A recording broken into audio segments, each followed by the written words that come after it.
Yako mambo mengi katika uandaji wa sabuni za miche, lakini yako mambo muhimu zaidi ambayo unapaswa kuyazingatia katika swala zima la uandaji wa sabuni za miche au sabuni za vipande.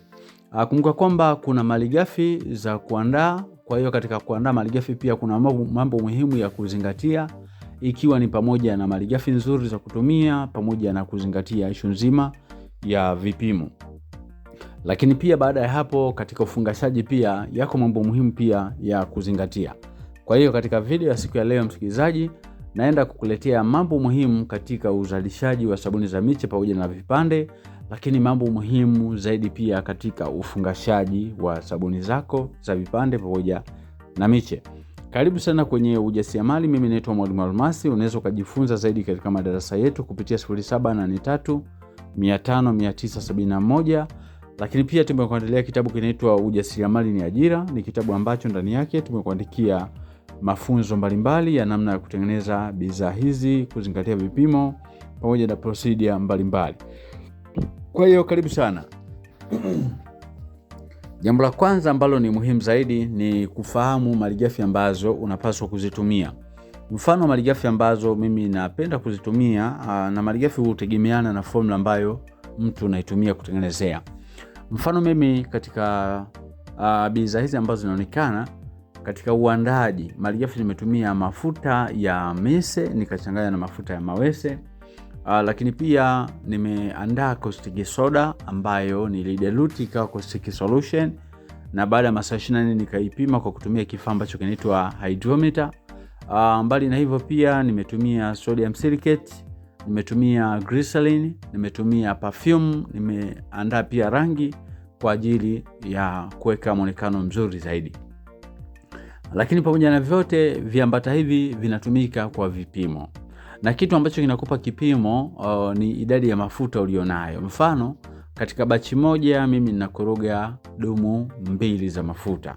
Kwa naweza nikaangalia nitumie mawese lita 10, dumu 30 na lita 30 pia za mafuta ya mise au mbosa. Naweza nikatumia 50-50 mawese au mise. Kwa hiyo naweza nikaangalia ni ratio gani ambayo ninaitumia. Kwa kiwango sahihi cha mafuta ndo kinakupa jibu kamili cha caustic solution kiasi gani ambayo inapaswa kutumika, perfume pamoja na viambata vingine kama vile glycerin pamoja na sodium silicate. Kwa hiyo kwa upande wa viambata ambavyo tunatumia ni hivyo. Kwa hiyo sasa tunaenda kuangalia mambo muhimu tena katika ufungashaji wa hizi bidhaa. Katika ufungashaji, jambo la kwanza, ufungashaji unaanza katika kuandaa. Tunapoikata sabuni lazima uangalie square za miche yako au square za sabuni zako za vipande zikae katika uwiano mzuri ambazo zinaweza zikamvutia mteja. Kumbuka kwamba mteja anaweza kavutiwa na the way bidhaa inavyoonekana tu kabla hata hajaitumia.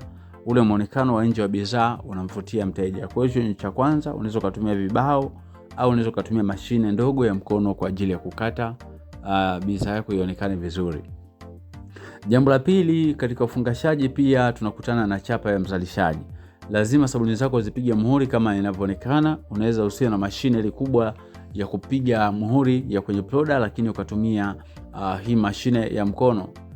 Unachukua muhuri wako vizuri, unaandika jina lako la biashara au la bidhaa, alafu then unapiga chapa kwa kila muhuri na muhuri katoka vizuri zaidi.